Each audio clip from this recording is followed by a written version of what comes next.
I actually ended up taking a lot more photos during the initial recovery after my craniotomy, like the first 7 weeks or so, and I didn't talk about that during the initial recording, so I thought I'd do a little bit of an aside to go over the photos specifically. Just want to warn people, some of these photos are going to have some sensitive images, including the scar from my craniotomy, which right now you can barely even see that it's there, but especially in the first few weeks it was very prominent and very noticeable.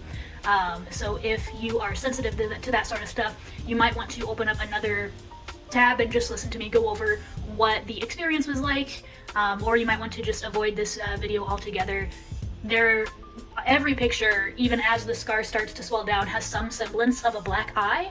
The first 3 weeks or so, it was especially bad, but then it really the swelling goes down and the color starts to come back around week 3 or week 4. So starting with the first image, I'm gonna go ahead and go back to the initial image from when I first woke up after the craniotomy. You can see the scar is really prominent. It looks a lot more gruesome than what it felt like, but again, I couldn't feel any of that stuff. So I kind of got lucky there. I had the staples. I was requested to keep my hair through the surgery. I actually wanted to shave my head. I ended up waiting until I think week 2 or 3 after recovery before shaving my head. So there's that. Pretty gruesome. I was too tired to really care all that much since I couldn't feel much anyway. I'd say I had it pretty lucky despite what this image may make it look like. Initially they actually had bandages around my head and they ended up taking the bandages off shortly after I woke up. The second image, or the second week, 1 week after my surgery, my eye was still swollen shut, but you can see the color is almost like there's splotches of it starting to come back to normal. My eye was obviously still very sensitive to light, especially now that it had been swollen shut for more than a week. I believe my double vision, like as I was kind of able to prop my eye open little by little, my double vision was pretty bad, but it got better as the swelling in my eye got better as well. 2 weeks after the surgery and I was having troubles with opening my jaw. I was already having troubles opening my jaw, but I had kind of thought that it would have resolved by this point. This image shows that is the extent that I was able to open my jaw up. So I wouldn't have been able to eat a big sandwich or a burger or anything like that, regardless of the strength of the jaw muscle. I just wouldn't have been able to prop my jaw up that much. And the eye, I think I was able to start opening my eye by this point, but it was only a little bit. Week 3, I was starting to become less paranoid about biting my cheek. I was starting to adapt to what chewing and eating was like, and things only really got better from that point anyway. I had also been noticing that as I was meditating, I could start to feel parts of my face a little bit better than I had previously. Again, I still don't feel the left side of my face, but it was more numb the first couple of weeks coming out of the surgery. By week 3, I was using eye drops in my left eye in the morning and the night. I was also prescribed, well, I don't think I needed a prescription, but I also was using like an overnight eye ointment as I was going to bed. I don't need those anymore, but I still keep them on me in case I have an especially irritated eye any of these days. Yeah, so I think it was the middle of week 3 where I was able to get my staples out. I thought they would have been in for a lot longer, but they were not. Week 4, I took a couple of pictures just so you could get a view of the scar specifically. So this pretty much, at this point, the scar was pretty healed, all considering. I didn't expect it to be healing that quickly, although head injuries do heal more quickly than most of the rest of the body. But the scar is pretty much just a scab at this point, and of course scar tissue, but you can see my eye is still relatively swollen, though the color is just about back to normal. I wasn't able to open my eye fully for quite a bit, and even to this day I have a little bit of ptosis. I assume is how you pronounce it, but that's just where one of your eyelids is a little bit more droopy, or it's where your eyelids are droopy, but for me it's only the left eye is just a little bit droopy, but it's not causing any sort of substantial consequences in my daily life.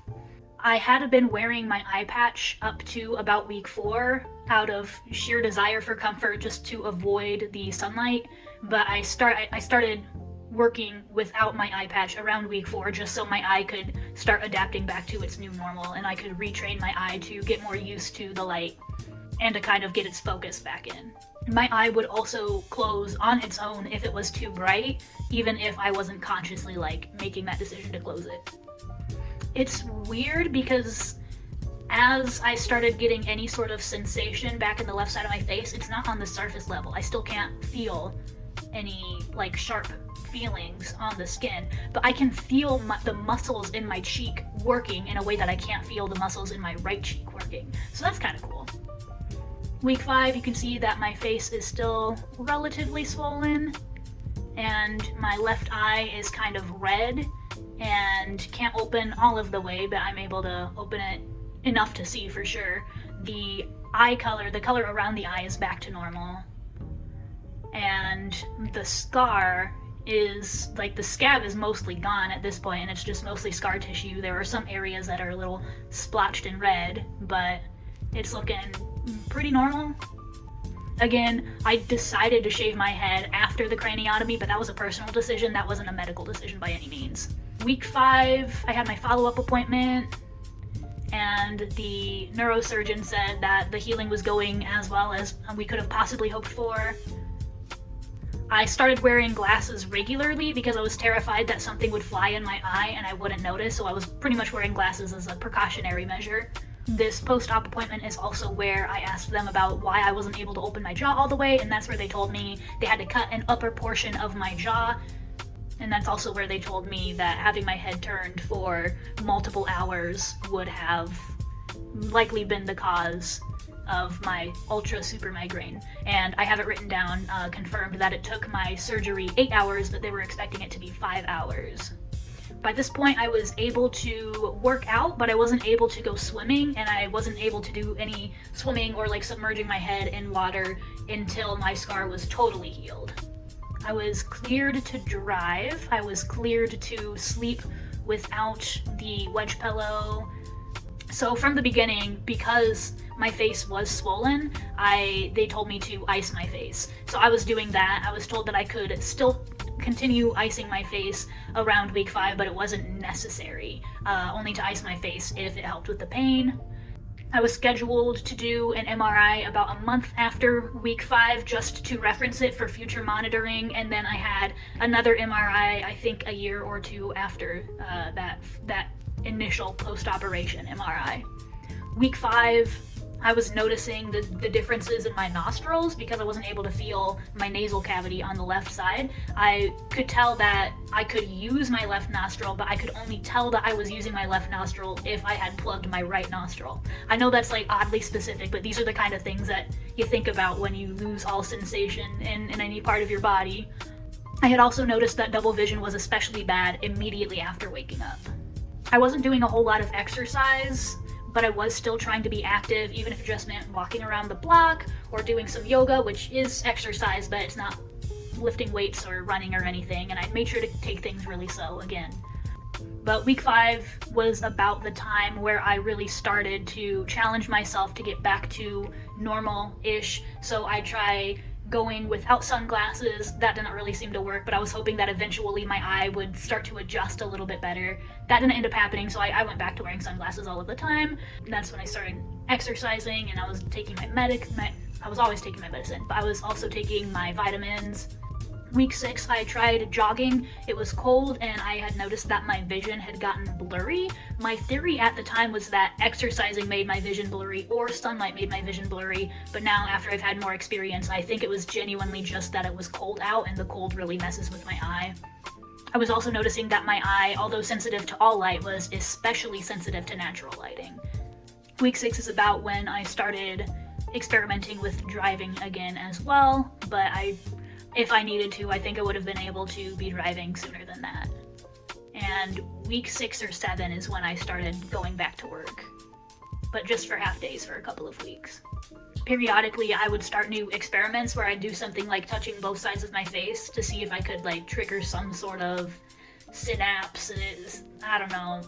I, majored in psychology. I should understand how the brain works better. But I was like trying to see if I could get the two sides of my brain communicating on sensation based off of where I touched my face.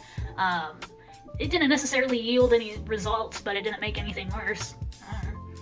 Week 7 is where I have the image of me opening my mouth so you can see how my jaw has shifted and is no longer in line. And that's when I started consciously making the decision to try to get my jaw back in line.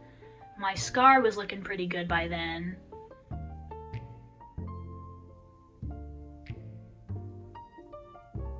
After starting work, I got out of the habit of doing things like meditating and early morning habits, and that messed with my mental health a little bit, so I had to work on getting back to that. And this was about the time where I decided I wanted to go back to college and finish my bachelor's degree, so I was by no means unmotivated. After having the craniotomy, in fact, I feel like I was more motivated now that I knew that I had that thing out of the way. I believe this was week 8. This first image is of me looking up because I thought my eyes were starting to go in 2 different directions, but they were not. It felt like it though, just because I was straining my eyes looking upwards. I had double vision and it felt weird, but yeah, that's what that picture's about. The scar, again, looking good, a little red, but not infected. Since I was working on a computer, I made sure to wear my blue light blocking glasses the entire time, and I took regular breaks because my eye was sensitive to light, and staring at a computer, regardless of whether or not you just had a craniotomy, that stuff can really strain your eyes, so take breaks. Take as many breaks as you want. If anybody tries to condemn you for that, tell them to fuck off. Oh, I was also noticing that just my posture had changed around, I want to say this is around week 8. My neck posture had changed such that my head naturally tilted to the left, or to the right a little bit. So that's something that I've consciously been trying to adjust back to normal, but I still notice myself doing it periodically. I would also wear my eye patch periodically while I was staring at screens, just to kind of help with that sensitivity. And week 8 is about when my left eye was starting to regain its ability to adjust focus based off of distance. So earlier I mentioned some window analogy where like you're looking at a screen on a window and then you look beyond the screen and you see the trees. My left eye was able to slowly but surely look beyond the screen and see the trees, and then look back at the screen and just see the screen. An interesting thing that I had noticed around this time as well is, you know how when you cut onions, you start to cry because the onion juices trigger something and it sucks, whatever? That would only trigger my right eye. My left eye, because I don't feel anything in my left eye, I wouldn't cry out of my left eye when I was cutting onions. So that's just a fun little tidbit. But when I cry when I'm emotional, I cry from both of my eyes, so it's not like a blocked tear duct or anything like that. It's genuinely just a lack of sensation. Another thing that kind of sucked is I'd get these really sharp pains in my left temple, and still periodically I will hear a few years later, but my neurosurgeon thought that it was maybe some synapses trying to form, some neurons trying to regroup after the craniotomy, but it was just like a really, really sharp, focused pain around my left eye, left temple, and it would last a couple of seconds, but it was really intense pain. So that might be something you get to look forward to. But again, really, really brief, and they don't happen as frequently as time goes on. I think the most it ever happened was like 3 times in one day. So maybe like 10 seconds of your day total, but it's still not fun, kind of sucked. And that pretty much does it for the first acute spurt of healing after the craniotomy goes. I hope the images kind of helped, and that this further explanation may have provided some extra context for you. Again, if you have any questions, feel free to ask them in the comments, and I'll get back with you as quickly as I can.